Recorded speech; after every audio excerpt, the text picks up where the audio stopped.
सद्गुरु देव की जय। सत्य सनातन धर्म की जय।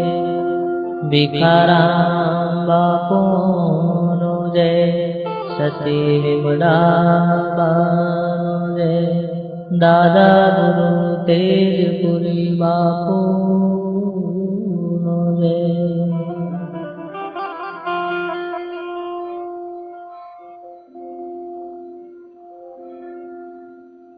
पहला सद्गुरु को गाइए,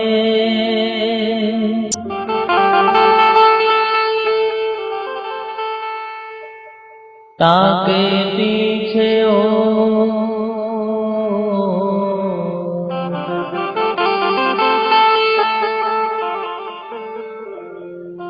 भवसागर का जीव को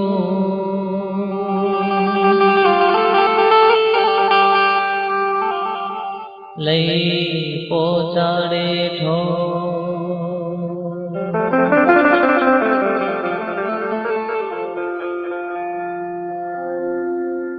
मैं अपराधी जन्म को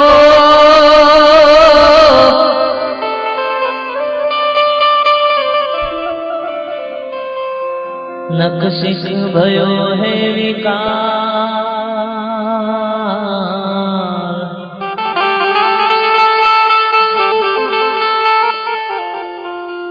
तुम दातार रख वृंजना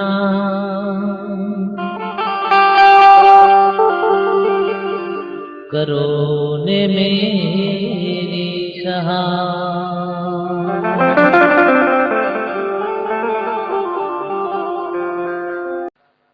सत्संग भजन ए मनुष्य जीवननी सार्थकता छे।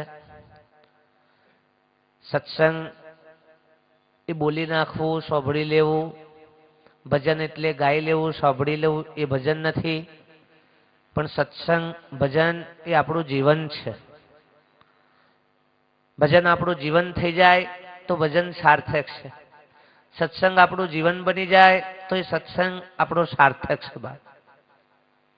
पण शब्दनी जो आपणने पारख थाय, सतनो संग, सतनो संग बाप। पण सतनो संग सत्पुरुष वगर, महापुरुष वगर सतनो संग थाय एवो नथी। ज्यां सुधी एवा सत्पुरुषोनो संग ना थाय त्यां सुधी सत्संग थाय एवो नथी। रामायण में एटले सरस लख्युं छे के बिना सत्संग विवेक नहीं हनुमंता। बिना सत्संग विवेक नहीं हनुमंता। सत्संग वगर विवेक आवे एवो नथी अने सत्पुरुषो वगर सत्संगनी प्राप्ति थाय एवी नथी। एटले मनुष्य जीवने महापुरुषो के सत्संग ए आपणी मूडी छे बाप। पण आपणने कोई एवा महापुरुषो संतोनो भेटो थाय, आपणने ज्यारे ए सतनी पारख थाय तो महापुरुषो के जीवननी अंदर आपणने सत्संग आवे बाप। अने सत्संग ए जीवन थई जाय। घणुं आज दिन सुधी सांभळ्युं, घणुं आज दिन सुधी बधी क्रियाओ साधनाओ खूब करी बाप, पण ज्यां सुधी ए आपणुं जीवन ना बनी जाय। दवा लईए आपणे डॉक्टरना त्यांथी, पण रोमे रोमनी अंदर ए दवा व्यापे ना त्यां सुधी ए रोग दूर करी शकती नथी बाप। एम संतो महापुरुषोनो शब्द आपणा भीतरनी अंदर उतरी जाय अने आपणा व्यवहार जीवननी अंदर ए वणाई जाय तो ये सत्संग आपणा माटे सार्थक छे वाला।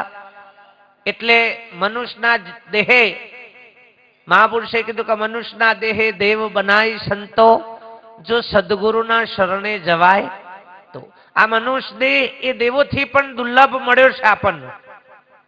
केम के जे देवोनी आपणे उपासनाओ करीए छीए, जे देवोनी साधनाओ करीए छीए, जे देवोनी मूर्ति के फोटा आपणे पूजीए छीए ये तमाम महापुरुषो राम कृष्ण यीशु मोहम्मद महावीर बौद्ध कबीर जे कोई महापुरुषो बाप ए आज कलेवरे आज साधन लई अने आज अवनी पर ए पण महापुरुषो कोई मानी कुंखे अवतरीने ज आया छे।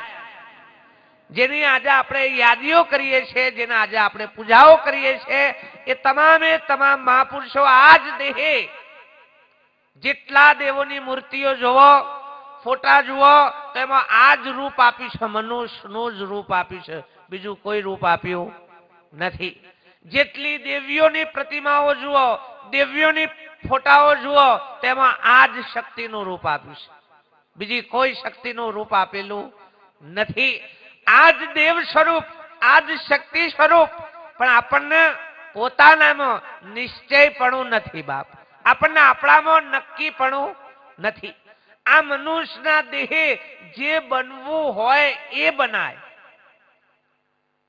તમે ભણી ગણીને મામલતદાર બની શકો, કલેક્ટર બની શકો, પીએસઆઈ બની શકો, આઈએએસ બની શકો, મંત્રી બની શકો, ધારાસભ્ય બની શકો, મુખ્યમંત્રીએ બની શકો, વડાપ્રધાને બની શકો, રાષ્ટ્રપતિએ બની શકો, યોગી જોગી ભોગી સાધુ સંન્યાસી સંત મહાત્મા જે કોઈ બનવું હોય બની શકો. મનુષ્યના દેહે દેવ બનાય અને છેવટે દેવ સ્વરૂપે થવાય. પશુ કી પનિયા બનત હે નર્તન કછુ ના હોય, પણ જો નર કરે ઉત્તમ કરણી તો નર સે નારાયણ હોય. નારાયણ સ્વરૂપ થવાની વાત છે. ભગવાન ભજવાનો નથી, ભગવાન પૂજવાનો નથી, પણ ભગવાન સ્વરૂપ. આમાંથી ભગવાનને કેટલા નથી માનતા ભાઈ કહો? ભગવાનના બધા માનવા વાળા છે, પણ ભગવાન નું માનવા વાળા કેટલા છો? ભગવાન ને બધા માનવા વાળા છે, પણ ભગવાન નું માનવા વાળા. રામ ને માનવા વાળા ઘણા છીએ, કૃષ્ણ ને માનવા વાળા ઘણા છીએ, બીજા અનેક દેવી દેવતાઓને માનવા વાળા, પણ એમનું કીધું માનવા વાળા, એનું કીધું કરવા વાળા કેટલા? એક નમૂનો ના વાળો બને ત્યાં સુધી તો. હા, અને એ જો થઈ જાય તો આ બધું કૂટવું પડે એવું જ નથી. હમ તુમનું દફતર ગુમ હુકા થેલા ઊંચા કરવા છે બધા આપણા. અમારે હું કો બૂમો પાડવી પડે? આટલામાં જ કેસ સોલ્વ થઈ જાય હોશે. અને એટલે જ પેલી લોક અદાલત કાઢી. લોક અદાલત, પેલી અદાલતમાં તો ફેરા જ છે, અને તો ટોપ જ ખવડાવવાના. કેમ કે જલ્દી જજમેન્ટ આલીએ વાહ, ન કઈ ઓનો ખેલ પતી જાય પાછો. જલ્દી જજમેન્ટ આલો તો એનો કેસ પૂરો થઈ જાય હશે. એટલે પેલી વચમાં લોક અદાલત કાઢી કે ભાઈ બે બાજુથી ભેગા કરી અને કોઈ કરીને, અને અમે હરેક ઝઘડાનું મૂળ છે લેન્ડ તો સમાધાન ન જવા એના કરતા પેલા રાખો.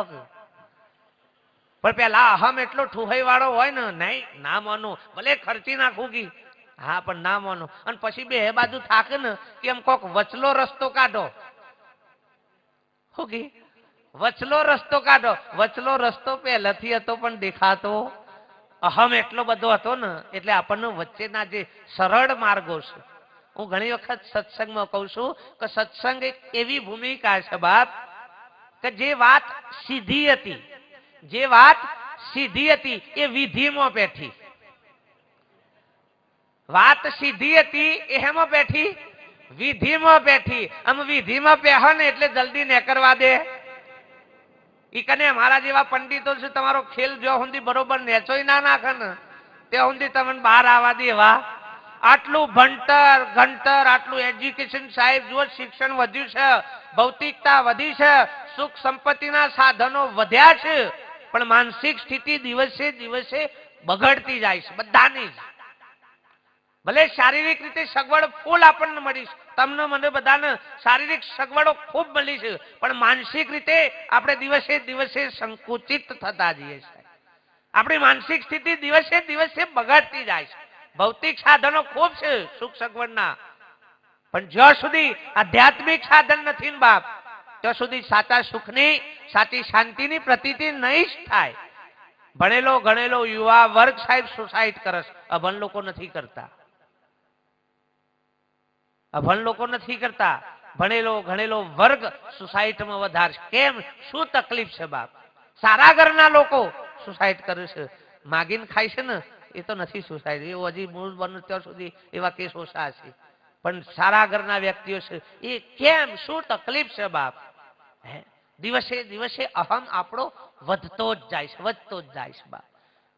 ભૌતિક શિક્ષણ એ વધ્યું છે, પણ આધ્યાત્મિક જે સંસ્કારોનું શિક્ષણ હોવું જોઈએ ને એ કથળતું જાય છે. અને એનું મૂળ કારણ બાળકો નથી, આપણે ખુદ પોતે જ છીએ બાપ.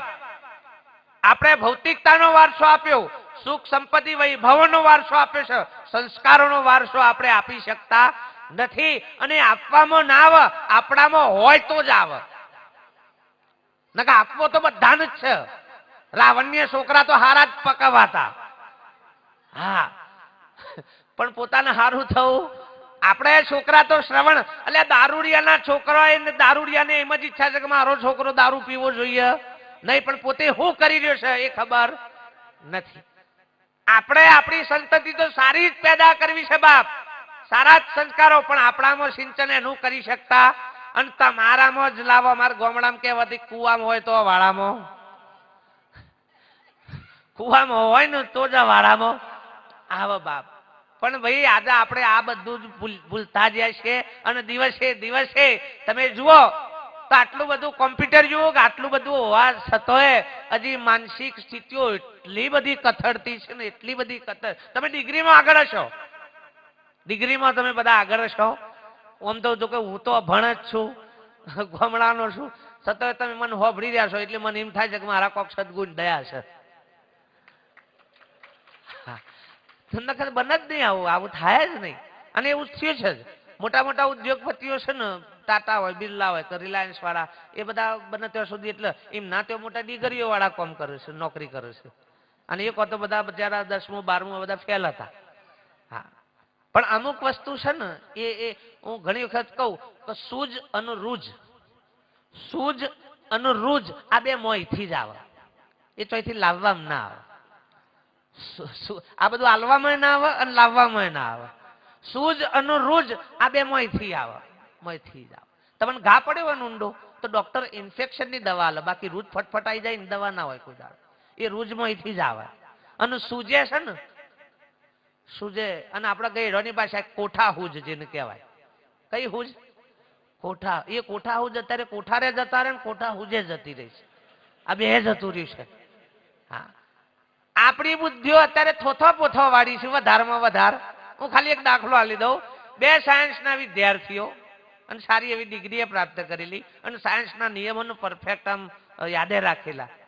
અને આ બે નાવડામાં બેઠેલા અને રસ્તામાં જતા અને નાવડાનું વચ્ચે કાણું પડ્યું અને પાણી અંદર આવ્યું. એટલે પેલા બે મિત્રએ વાત કરી કે ઓનું કોણું પડ્યું. તો કે નિયમ પ્રમાણે તો આપણને એવું શીખવાડ્યું હતું કે એક કાણું પડ્યું હોય અને એમાં પાણી આવે તો બીજું કાણું પાડી દેવું. નિયમ પ્રમાણે તો આપણે એવું ભણ્યા છીએ કે જો ચોકથી પાણી આવે બરોબર, કે હોલ પાડીને ગમે ત્યાંથી તો બીજું કાણું પાડી દેવું. એટલે ફટ લઈને તો કે પાડી દેતા. નિયમ પ્રમાણે આપણે મૂર્ખાઓને એટલી હોજ ના પડી કે નાવડું પાણીમાં છે, 2 કોણો પાર કે 4 પાર બધું વધારે જ ભરાય. આમાં પડ્યું છે ને દબાવો પાડવાનું. આમાં આ નિયમમાં આવે એવું નથી. આ કોઠા હોજમાં આવે. એ પેલા નાવડા વાળાને ખબર પડે કે પગ મૂકી દે, બીજો કોણો પાડ્યા વગર પગ મૂકી દે તો એ પાણી બંધ થઈ જાય છે. પણ આ કોઠા સૂજ કહેવાય. હા, એ તમે હોય અમદાવાદ અમેરિકા રહો તો જલ્દી હુજ આવે એવી નથી. આ મને એવું હતું ગામડામાં કે ભાઈ આ મેં ગામડા વાળા જ બધા અમુક અમુક અજ્ઞાનતા માન્યતાઓમાં છે, પણ ઓય આ બાજુ આયા ને એટલે ઓય પ્રોફેશનલ અજ્ઞાનતા છે, એવું નથી. પ્રોફેશનલ અજ્ઞાનતા છે હોય. સાહેબ 40 લાખની મર્સિડીઝ કો ઓડી લાવે ને લેબુ લટકાવે ને મરચો હારા ધિક્કાર પડે તમારા જીવનને. હારા ફોડવા લઈને આયા છો. સાલા એ લગાવવાથી જો કોઈ એક્સિડન્ટ કંપની વાળો જ ના લે લટકાઈને. આટલી આટલી હું જ ના પડે. આ આપણે આ એમ થાય કે તું કા 40 લાખ બગાડ્યા, તારું જીવતર આખું બગડે છે બાપ. જુઓ 5-5, 10-10 કરોડના બંગલા બનાવે અને આગળ બા એના ઉપર ઘોડાની નાલ લગાવે. એના કરતા આખો ઘોડો લટકાય. શું ફરક પડે છે એવું? તાન આ કોઈએ પૂછ્યું કે આ બધું હું છે? મેં આ બધું પૂછ્યું. મેં કહ્યું આ લગાવવાથી શું થાય કે આપણા ઘેર લક્ષ્મી આવે તો મજૂરી શું કા કરવી પડે. એટલે આ ઘોડાઓ સૌથી પહેલા રજવાડા પહાણ હતા. ઘોડાના હાથીઓનો ટોટો નતો, નહીં રહી. આખા ઘોડા હતા તો એ પહાણ નહીં રહી. અને તમે એની નાર લગાવે એટલે તમારે ઘેર આવે. પણ જો આ બધું છે જ સાહેબ, એનું મૂળ કારણ છે બાપ કે આપણને સત્યની પારખ નથી બાપ. આપણને આપણી ખબર નથી. હું તમને એક પ્રશ્ન કરું કે તમે જે દેવને માનો, ભગવાનને માનો, કે જે કોઈ ક્રિયા કરો સાધના, એ તમે તમારા અનુભવથી નિશ્ચયથી પકડી શકો? પકડાયું છે એટલે પકડી, સાહેબ સાચું બોલવાનું. પકડાઈ છે એ પકડી છે આપણે, આપણા જાતે નક્કી કર્યું, આપણને પકડાવવામાં આવી શકે. આ કરો, આ કરો, આ કરો. અને બીજી આપણને, હા મેં લાલચ હતી, આપણને એવી આસક્તિઓ હતી, એટલે એવા આપણને પકડાવવા વાળા મળ્યા. જે દિવસ તમારી આશાઓ, ઈચ્છાઓ, આસક્તિઓ મટી જશે, એ દાડે હું નથી માનતો કે તમને જગતમાં કોઈ જૂઠું પકડાઈ શકે, સાહેબ. એમ કોઈની તાકાત નથી. પણ આપણી એવી લાલસાઓ છે, આપણામાં એવી આસક્તિઓ, એવી ઈચ્છાઓનો રગ ટોટો પડે બાપ. એટલે મહાપુરુષ કે આપણને આવા બધા જગતની અંદર આવા પકડાવવા વાળા મળે છે, અને આપણે દિવસે દિવસે આવું બધું લૂંટાઈએ જ છે. જુઓ, હા, કોઈ પણ જગ્યાએ જઈને આપણે કંઈક જોવડાઈએ, બતાવીએ, આ કરીએ, તે કરીએ, એમ કરી બાપ શું નથી આલ્યું પરમાત્માએ? શું નથી આલ્યું? વિચારો તો ખરા. પરમાત્મા એનું સ્વરૂપ અને રૂપ બે આપી દીધું છે તમને. પરમાત્માએ એનું સ્વરૂપ અને રૂપ આ બે મનુષ્યને આપ્યું છે, સાહેબ. એનું રૂપ પણ આપ્યું છે અને સ્વરૂપ પણ આપ્યું છે, પણ આપણને કદર નથી. અને સાહેબ એનું કારણ એક જ છે કે આપણે ભગવાનોનું મંદિરમાં જ માન્યો છે. તો મંદિરમાં છે, કોઈ કે મસ્જિદમાં છે, કોઈ કે ફલાણી જગ્યાએ છે, તીર્થોમાં જ છે. આ જ જગ્યાએ આપણે ભગવાનને માન્યો છે. જે દાડા તમને તમારો માલિક તમારામાં નક્કી થશે ને, એ દાડો કોનું ખોટું કરશો, કોનું ખરાબ કરશો, કોનું પડાઈ લેશો? તમને શીખવાડવું નહીં પડે, તમે આ કરો, આમ કરો, તે એવું શીખવાડવું નહીં પડે, સાહેબ. પણ આને માન્યતાઓ જ એવી રાખી છે, ભગવાન મંદિરમાં ત્યાં જઈએ તો હકણા રહેવાનું, પછી જે આવતા રહે એટલે આપણે જે કરવું હોય કરવાનું. સેવા પૂજા કરીએ ત્યાં સુધી તમે જુઓ તો બધું આ ચાલ્યું છે ને, એ જબરું ચાલ્યું છે. સવારના પોળમાં મારા ભેળવા કલાક, અને પછી એથી ઉઠક એટલે બધાને ફેવરા કલાક મારા ફેરવા, અને પછી એથી ઉઠ્યો કે એટલે બધાને ફેવરા, આખા અમદાવાદ ને ફેવરા. પણ બાપ એ નહીં ફેવરે ને તો ચાલશે. પણ મહાપુરુષો કે તારું એક વખત મન ફરી જાય તો પેલી ફેરવવાની જરૂર નથી, બાપ. પણ આપણે બસ આ ક્રિયા આ બધાની અંદર આપણે આવી. હું ઘણી વખત કહું બાપ કે આપણે બધા પૂછીએ કે ભક્તિ કોના માટે કરો છો, ભજન કોના માટે કરો છો? આપણે બધા એક જ, ભગવાનને તમારી ભક્તિની જરૂર જ નથી, બાપ.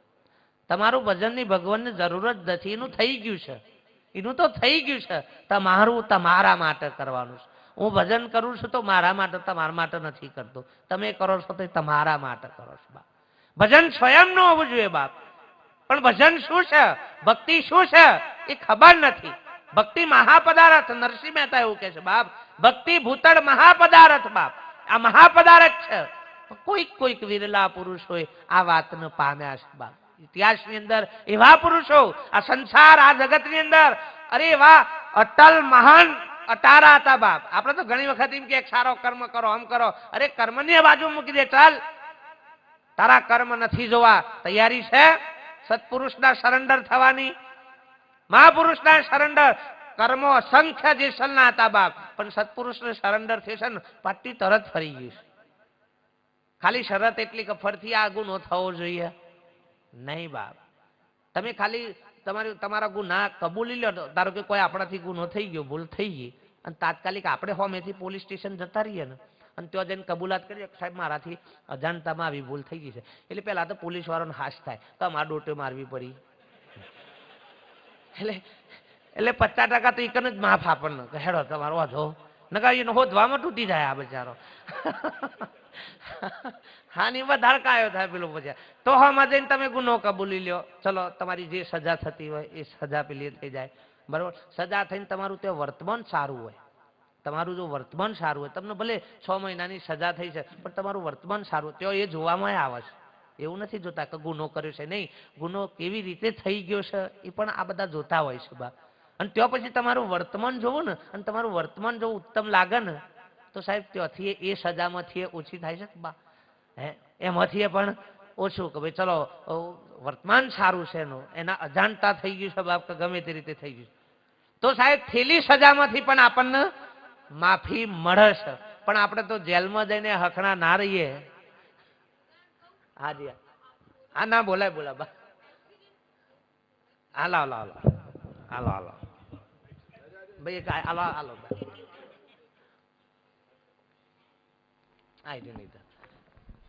સ્વામીજી આપની પરમિશન લઈને બોલું છું. ના, ના. અહીંયા હું પોલીસ તરીકે આજે આવી નથી. શાહીબાગ વિસ્તારમાં છું, પોલીસ અધિકારી તરીકેનું કામ કરું છું. પરંતુ આ પોલીસ વચ્ચે આપને આ કીધું છે આપે એટલે એક્સિડન્ટનો ગુનો થાય છે ને એટલે એ માણસો એટલે ભયભીત થઈ જાય છે કે એની પહેલી ફરજ છે કે ત્યાં એને હાજર રહેવાનું છે અને એને મારી નાખ્યો છે. એક્સિડન્ટ એટલે એક્સિડન્ટ છે, આકસ્મિક બનાવ છે. તો એક્સિડન્ટના ગુનામાં મેક્સિમમ એવું થાય છે માણસ આપણી 2 મિનિટ માટે આપણી બુદ્ધિ એમ પેલું એક્સાઇટ થઈ જઈએ છીએ એટલે આપણે સ્થળ છોડી દઈએ અથવા તો કોઈ સૂચતું નથી તો ત્યાંથી ભાગી જઈએ. કાં આપણને ત્યાં પબ્લિક મારવાનો ડર લાગે. પરંતુ એક્સિડન્ટના ગુનાઓની અંદર જ્યારે પબ્લિકનો બિહેવિયર એવો હોય કે જે મરનાર કે પીડિત છે અને દવાખાને લઈ જાય તો એવા કેસોમાં કોર્ટે છોડી દીધેલા પણ છે. આપે જે આપ કીધું એવી રીતે. એટલે તમારું કર્મ હોય પણ કબૂલાત હોય ને